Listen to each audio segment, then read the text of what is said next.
Hi, my name is Ken Merbler and welcome to another in my series of sales tips. This session that we're going to go through today is selling your most important package, that's you. Right now it's December 2012 and I see a lot of people out shopping buying that special gift for that loved one or that special person. What's interesting to me is that they bring it home and then they use some special wrapping paper, they have a bow, they really make it pretty. What are they doing? Well, they're pre-presenting that inside this package there's something that'll be great for you. And that's what we're going to do today, is talk about how to package and sell yourself so that there'll be a lot of anticipation by either employers, potential employers, or your current boss to give you that next job, or if you're a salesperson selling to your client. So this session we'll really focus on 6 steps to help you understand a framework that you can use to sell yourself. Let's talk about the 6 steps very quickly and then we'll go in some detail. The first is your identity and your personal brand. The second is your network. The third is your value proposition, how we can make that different. The fourth is your value book. The value book is a document a lot of you maybe haven't heard of that helps you with third-party credibility backing up what's on your resume. The fifth is your first impression. You only get one, you get 15-20 seconds, and we're going to talk about that. And the last one, your sixth, is your interview or your sales call if you're a salesman, and the closing and the actions that follow. So let's go now and talk about the first point, your identity and your personal brand. So what are we talking about here? Well, you need to really answer a question, and this might hurt your feelings. Are you sold on yourself? Do you really believe in yourself? Because if you don't, you've got to stop here and start working towards that in your career plan. Are you passionate about getting this job or making this sale? Those things go together with your identity. The next part of this is your personal brand, and there's really 2 kinds of brands. There's one about you walking around at work, at home, etc. You're giving out vibrations about what your brand is, your behavior, your attitude. The other is the social media. The social media is becoming really, really popular. It's not a fad, it's not going away, and it's very key to you selling yourself. So one thing I would recommend, and I do this every time, is I Google people I'm going to meet. Who is Mr. So-and-so or Mrs. So-and-so? Where do they come from? Do the same to you. And what you need to find out is, what I find out in the social networking search, does it match what I want people to think of me from a personal brand perspective? Or are they out of sync, where I need to go and adjust my personal brand online so that the expectations will be met about my career path that I'm engaged in. So what I'm trying to do here is stand out. And by the way, I'm not bragging. I was teaching a class at a university and I had one person raise their hand and said, "Hey, I'm very uncomfortable with bragging." I said, "That's not what I'm talking about. I'm talking about sharing with people, like on LinkedIn.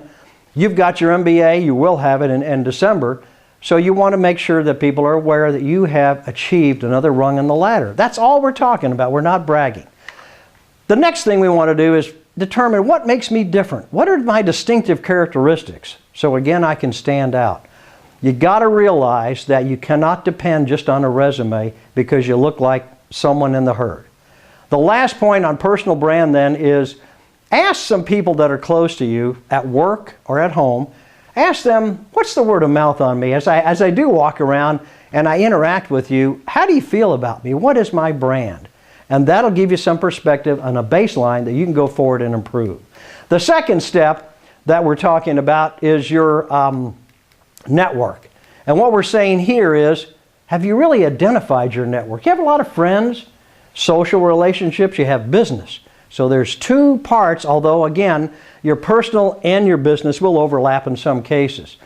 What we want to do is understand how to utilize your network to build our career plans.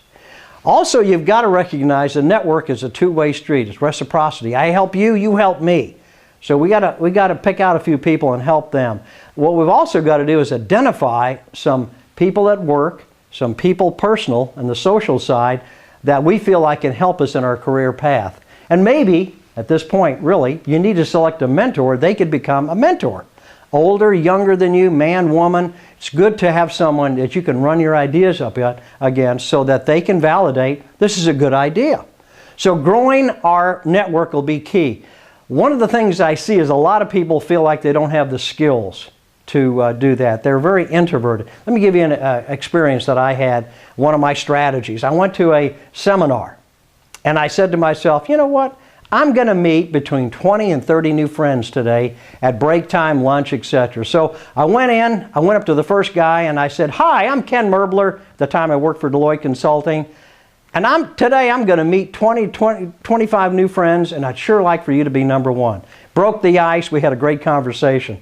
After that, I went around the room, introduced myself to a number of other folks, and I came upon this woman. She was number 10.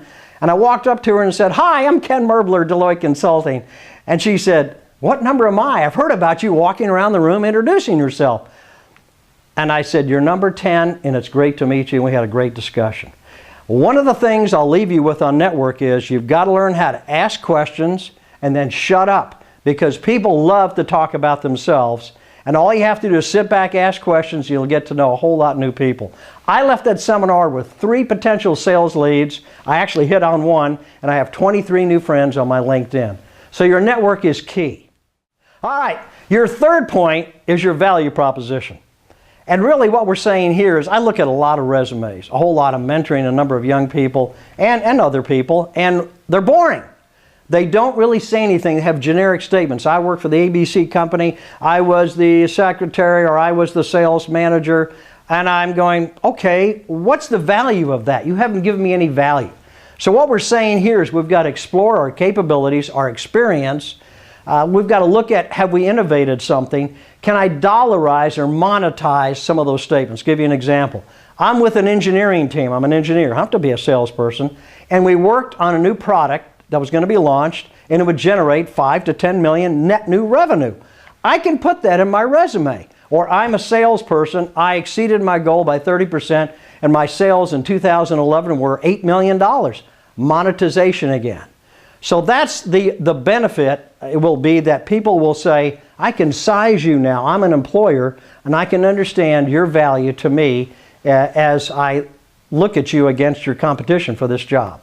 So that's the value proposition.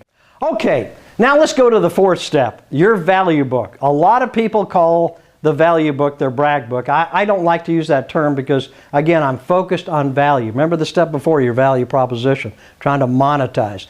Now what I'm trying to do with the value book is give third-party credibility to your resume.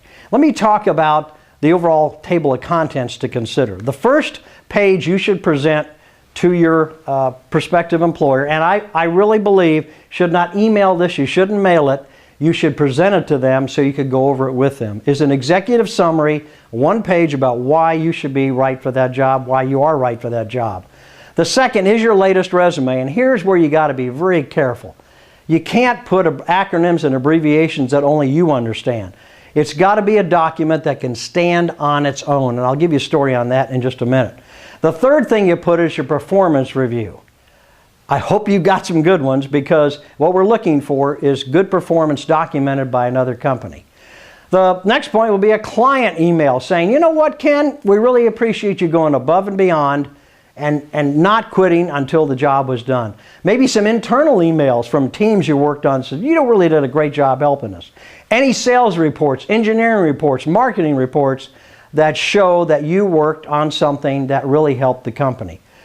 The next thing would be education certificates, like a diploma. What we're trying to do again is establish you're on this run. You got your MBA, you got a bachelor's, you've been to these seminars, you have a lot of capabilities. The last thing before you put your summary would be photos of yourself getting an award. Who said picture is worth 1,000 words? So what we're trying to do is really cement this thing with you getting Manager of the Year or Engineer of the Year, and that validates that you have a lot of value. The last page then in your book would be a closing summary summarizing why you should get the job. Let me go back just for a second on the idea of the resume and being careful about your putting something that you don't understand. And what I'm saying is, a true example, my son was going for a job, and he finally got it. It was a sales job.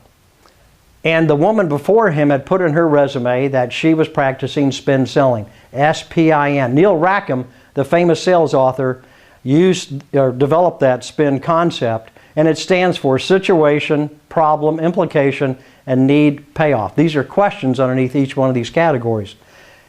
So the VP of sales asked her, he said, "This is great, Carol," or whatever her name was. And he said, "Could you tell me what SPIN stands for?"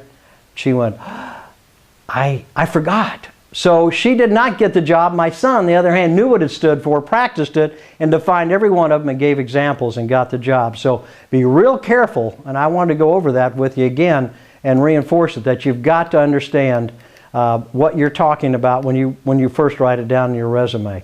The fifth step is first impressions. So we only get one, right? We got 15 to 20 seconds to establish that. Whether I'm going for the job or whether I'm making a sales pitch to the CEO, I got that time front. So what should I do here? Well, preparation's always good. But the other thing I like to do is take a look in the mirror and say, how's my storefront? What do I look like? Do I look like I belong at this company? And then I do my homework.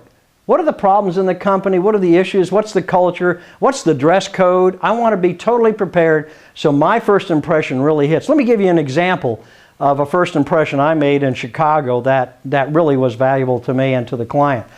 It was a sales call on the CEO of a Chicago company. It was a cold, windy, icy day. I was walking up the path to the corporate office and I slipped and fell on some ice that hadn't been cleared off. I fell in a puddle of water. It was all wet and everything, but it was 5 minutes to 9. I'm going, I got to get in there. I'm going to do this meeting. I walked in. The receptionist went, "Oh, really? And you want to go see him still?" I said, "Yes, ma'am."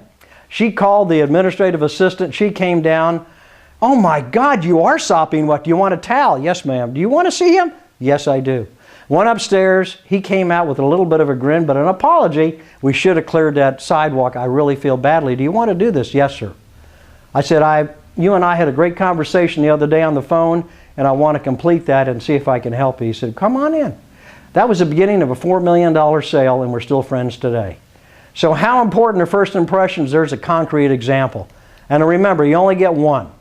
The next step is step 6, your interview or your sales call and the closing and the follow-up. So what are we talking about here? Well, we've already covered first impressions, right? What did we say there? Preparation. Well, I'm going to tell you again, preparation, preparation, preparation. For instance, do a role play with your mentor. Have him or her ask you questions about your resume and questions like, why do you want this job? What's your biggest problem? When's your latest failure? Tell us about why you have a bad temper.